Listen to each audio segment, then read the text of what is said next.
নমস্কাৰ সকলোকে স্বাগতম জনাইছো। কথাবিলাক বাহ্যিক দৃষ্টিত দূৰৰ পৰা দেখিবলৈ খুব ধুনীয়া, কাৰণ কথাবিলাক মিঠা মিঠা আৰু যিবিলাক সপোন দেখুওৱা হয় সেইবিলাক দেখিবলৈ খুব ধুনীয়া।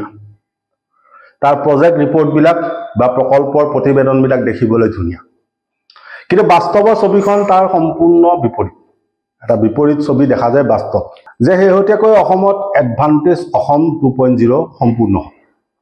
এডভান্টেজ অসমৰ জৰিয়তে অসমত লাখ কোটি টকাৰ বিনিয়োগ হ'ব বুলি ইতিমধ্যে ঘোষণা কৰিছে। এতিয়া লাখ কোটি টকাৰ বিনিয়োগৰ কথাটোত ঘোষণা কৰাৰ পাছত সকলোৱে ইয়াক বাহবা দিছে, বহু গৰিষ্ঠ সংখ্যকে ভাল পাইছে। আমি এটা সামাজিক মাধ্যম, সংবাদ মাধ্যম বা সচৰাচৰ বিচাৰি নোপোৱা এটা ঘটনা আজি আমি আপোনালোকৰ সন্মুখত তুলি ধৰিব বিচাৰিছোঁ। যে আপোনালোকে সকলোৱে জানে যে ডিমা হাছাওৰ অধীনৰ উমৰাংচুত এটা আদানী চিমেণ্টৰ কাৰখানা হ'ব, আৰু সেই চিমেণ্টৰ কাৰখানাৰ বিৰুদ্ধে ইতিমধ্যে ৰাইজে জোৰদাৰ প্ৰতিবাদ কৰিছে। সেই প্ৰতিবাদৰ কথা আপোনালোকে ইতিমধ্যে সংবাদ মাধ্যমত দেখিছে। সেই উমৰাংচুত এতিয়া নতুন এটা সংকট সৃষ্টি হৈছে। সেই সংকটটো এতিয়ালৈকে বিশেষ চৰ্চা লাভ কৰা নাই। এতিয়া আমিও বহু বিচাৰি তাৰ কিছু ভিজুৱেল আমি সংগ্ৰহ কৰিছোঁ অঞ্চলটো। আমি কিছু বাইট আজি আপোনালোকক শুনাম। কিন্তু ঘটনাটো হ'ল যে উমৰাংচুৰ অধীনত, ডিমা হাছাওৰ অধীনত এটা বিশেষ অঞ্চল আছে, যিটো নাম হ'ল বড়ো লক্ষীদং। পুনৰ কৈছোঁ, নামটো হ'ল বড়ো লক্ষীদং। এই বড়ো লক্ষীদং অঞ্চলৰ ৰাইজৰ এতিয়া অমানিশা নামি আহিছে।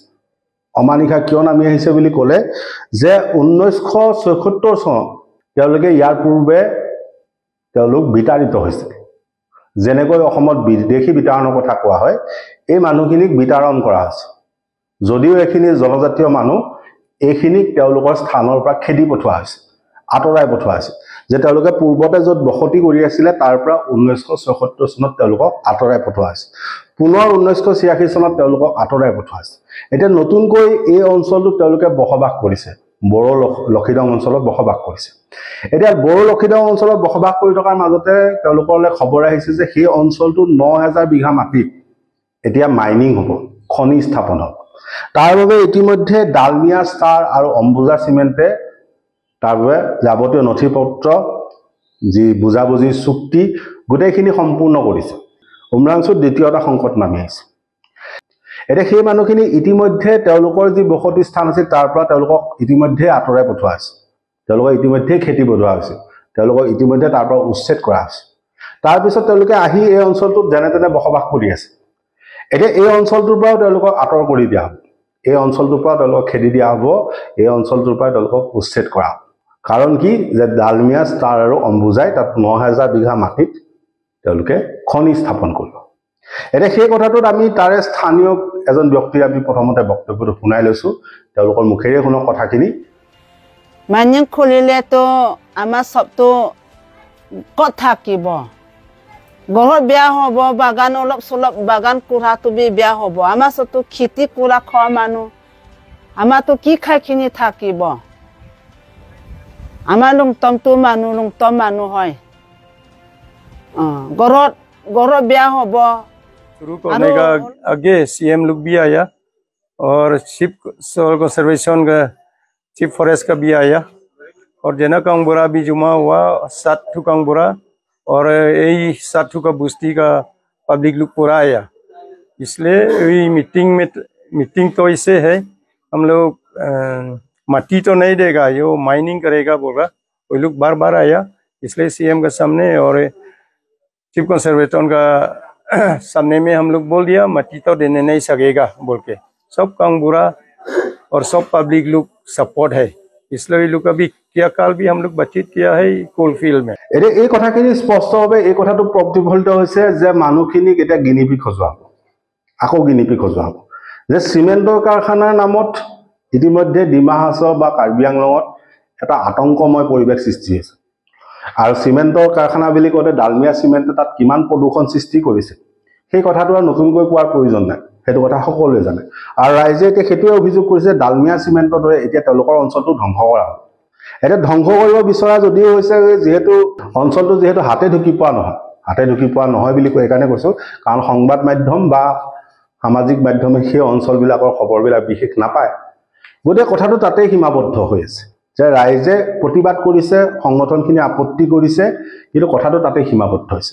এতিয়া অসুবিধাটো হ'ল যে চৰকাৰে যি প্ৰকল্প এটা হাতত ল'ব বিচাৰিছে, যিটো খনি স্থাপন কৰিব বিচাৰিছে, যিটোৰ বাবে ইতিমধ্যে ডালমিয়া ষ্টাৰ আৰু অম্বুজাৰ লগত বুজাবুজি চুক্তি হৈছে, সেই চুক্তিখন হ'লেও তাত কিন্তু সাধাৰণ ৰাইজৰ লগত কোনো আলোচনা হোৱা নাই। যে তাত যদি খনি স্থাপন হ'ব লাগে তেতিয়াহ'লে তাত ৰাজহুৱা শুনানি হ'ব লাগিছিল, গাঁৱৰ ৰাইজৰ লগত কথা পাতিব লাগিছিল, কাৰণ সেইখিনি জনজাতীয় মানুহ, সেইখিনি ৬ষ্ঠ অনুসূচীৰ অধীনত আহে।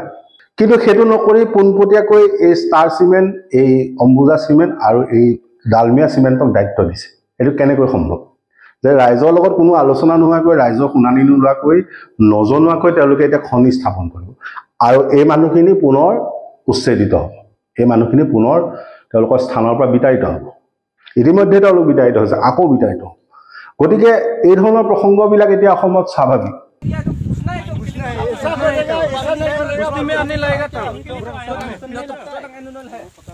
तो कितने वो पूरा एरिया का टैक्स देता है काउंसिल में बोल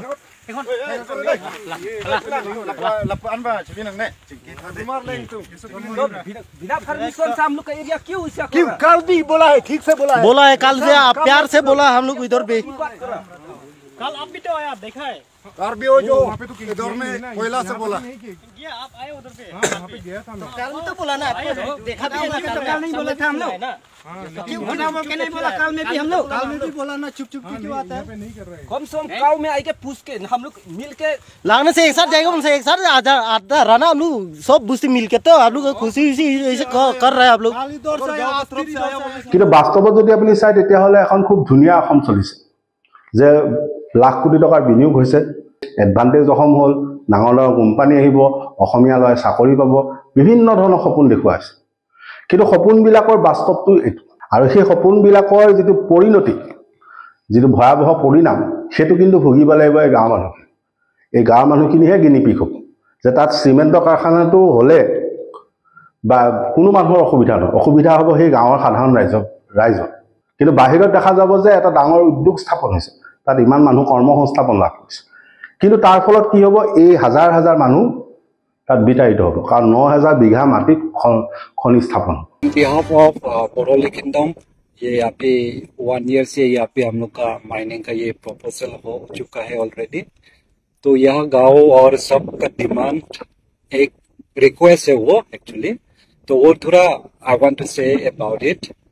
सो 1986 से जो हम लोग क्या है विक्टिम हो रहा है डिस्प्लेसमेंट का, नेपको से हुआ है, AMDC से हुआ है, अभी सेम थिंग हम लोग ईच एंड एवरी जनरेशन में अभी हम लोग वो डिस्प्लेसमेंट आ रहा है।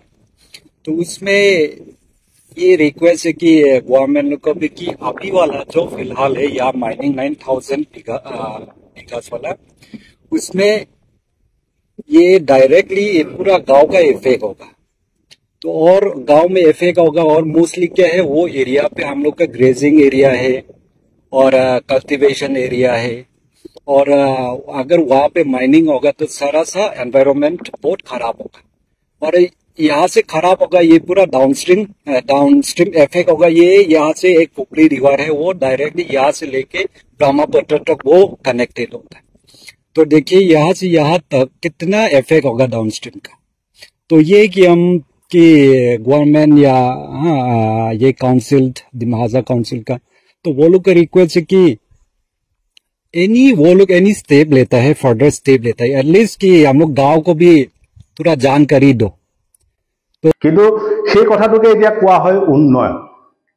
এই যে খনি স্থাপন হ'ব, এই মানুহখিনিক যে বিতাড়িত কৰা হ'ব, জনজাতীয় মানুহখিনিক নিজৰ ভূমিৰ পৰা যে বিতাড়িত কৰা হ'ব, সেইটো কিন্তু এতিয়া উন্নয়ন বুলি কোৱা হয়, আৰু সেই উন্নয়নৰ নামতেই এই ধৰণে কামবিলাক চলাই গ'ল।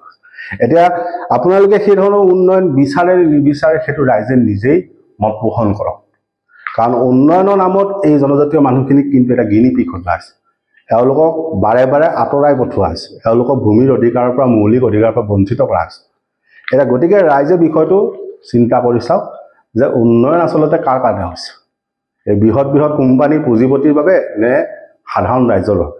প্ৰশ্নটো কিন্তু কৰা এতিয়া প্ৰয়োজন আহি পৰিছে। ধন্যবাদ।